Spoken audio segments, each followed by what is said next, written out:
नमस्कार, मैं सुधीर चौधरी। आज हम आपको उस खबर के बारे में बताने जा रहे हैं जिसने अंतर्राष्ट्रीय राजनीति और वैश्विक व्यापार की दिशा ही बदल दी है। दरअसल मामला भारत और अमेरिका के बीच शुरू हुई उस ट्रेड वॉर का है जिसमें डोनाल्ड ट्रंप ने भारत पर 50% टैरिफ लगाकर दबाव बनाने की कोशिश की। लेकिन भारत ने जिस तरह से जवाबी चाल चली, उसने न केवल ट्रंप प्रशासन की रातों की नींद उड़ा दी, बल्कि पूरी दुनिया को यह संदेश भी दे दिया कि नया भारत अब किसी भी दबाव के आगे झुकने वाला नहीं है। डोनाल्ड ट्रंप ने सोचा था कि 50% टैरिफ का बम फेंक कर भारत की कमर तोड़ दी जाएगी, लेकिन हुआ इसका उल्टा।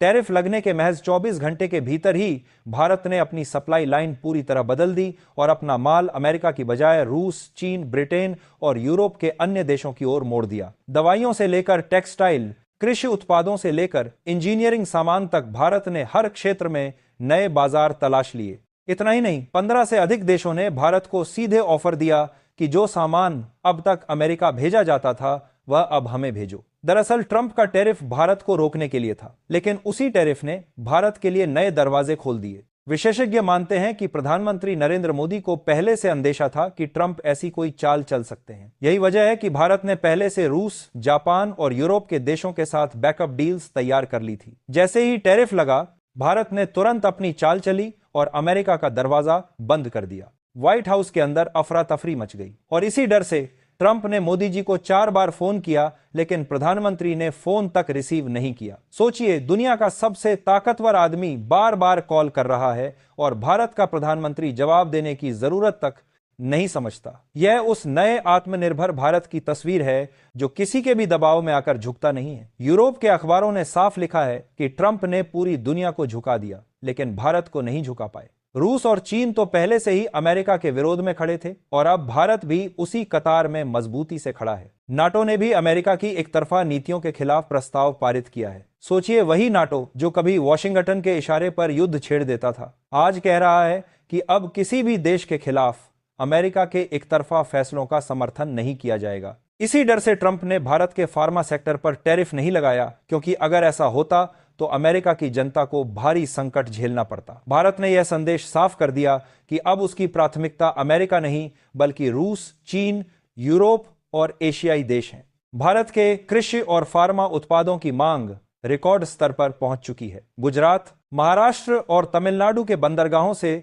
रोजाना हजारों कंटेनर निकल रहे हैं, जिनकी मंजिल अब अमेरिका नहीं बल्कि पूरी दुनिया है। मोदी सरकार ने यह भी घोषणा की है कि अब भारत में रोजमर्रा की चीजें, खाने पीने का सामान और कपड़े और भी सस्ते होंगे। यानी अगर अमेरिका भारतीय सामान पर टैरिफ लगाकर महंगा करेगा तो भारत अपने घरेलू बाजार को इतना मजबूत बना देगा कि लोगों को अमेरिकी बाजार की आवश्यकता ही नहीं पड़ेगी। अमेरिका की अरबों खरबों डॉलर की कंपनियां भारत के बाजार में हर बस दबदबा बनाने की कोशिश कर रही थी, खासकर डेयरी और कृषि क्षेत्र में। लेकिन मोदी सरकार ने साफ कह दिया कि चाहे कुछ भी हो जाए, भारत अपने किसानों और छोटे उद्योगपतियों के हित से समझौता नहीं करेगा। ट्रंप के फैसले से अब अमेरिका की कंपनियां भी उनके खिलाफ खड़ी हो गई हैं। अमेरिका की सड़कों पर विरोध प्रदर्शन हो रहे हैं और मीडिया में लगातार यह लिखा जा रहा है कि ट्रंप की गलत नीतियों ने अमेरिका को आर्थिक संकट की ओर धकेल दिया है। एक तरफ जहां अमेरिका अपने टैरिफ से खुद को कमजोर कर रहा है,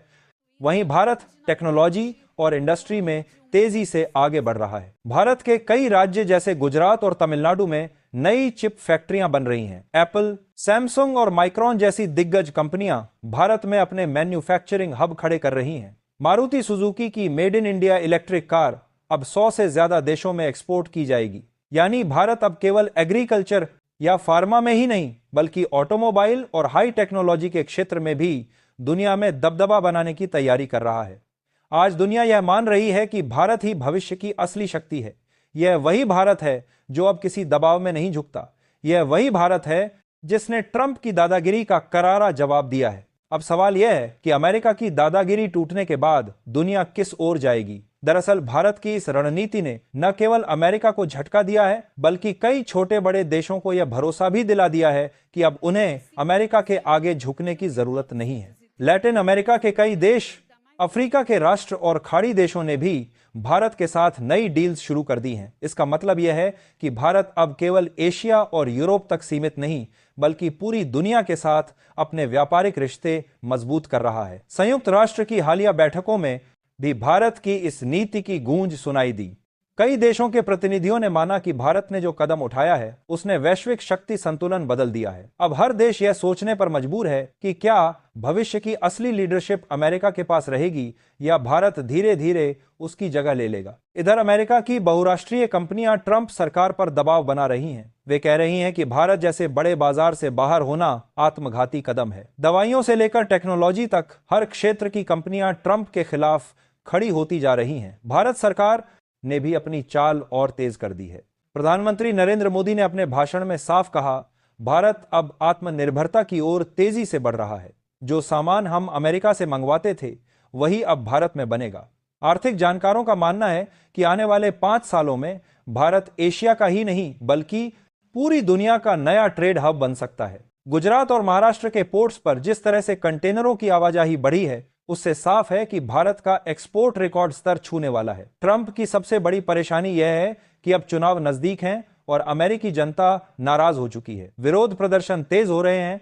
विपक्षी पार्टियां कह रही हैं कि ट्रंप की गलत नीतियों की वजह से अमेरिका को आर्थिक नुकसान हुआ और भारत ने इस मौके का फायदा उठाकर खुद को और ताकतवर बना लिया। भारत ने यह साफ कर दिया है कि अब वह किसी का मोहरा नहीं बनेगा। यह वही भारत है जिसने अमेरिका जैसे महाशक्ति को भी बता दिया कि अब दुनिया एक अध्रुवीय नहीं बल्कि बहुध्रुवीय हो चुकी है। भारत और अमेरिका के बीच शुरू हुई इस टैरिफ जंग ने अब पूरी दुनिया का ध्यान अपनी तरफ खींच लिया है। अमेरिका को लग रहा था कि भारत दबाव में आ जाएगा, लेकिन हुआ बिल्कुल उल्टा। अब भारत की ताकत और बढ़ गई है और दुनिया मानने लगी है कि आने वाले दशक में भारत ही असली सुपर पावर बनेगा। भारत ने जब अपना माल अमेरिका भेजना बंद किया और सीधा रूस, चीन, यूरोप और खाड़ी देशों की तरफ भेजना शुरू किया, तभी से हालात बदल गए। गुजरात, महाराष्ट्र, तमिलनाडु और आंध्र प्रदेश के बंदरगाह अब दुनिया के सबसे व्यस्त बंदरगाहों में गिने जा रहे हैं। उधर अमेरिका की कंपनियां लगातार ट्रंप सरकार पर दबाव डाल रही हैं। दवा बनाने वाली कंपनियों का कहना है कि भारत से दवाइयां न आने पर अमेरिकी जनता बीमारियों से परेशान हो जाएगी। वहीं टेक्सटाइल कंपनियां कह रही हैं कि भारतीय कपड़े के बिना उनका कारोबार ठप हो जाएगा। आपकी इस पूरी खबर पर क्या राय है, कृपया कमेंट बॉक्स में लिखिए। धन्यवाद।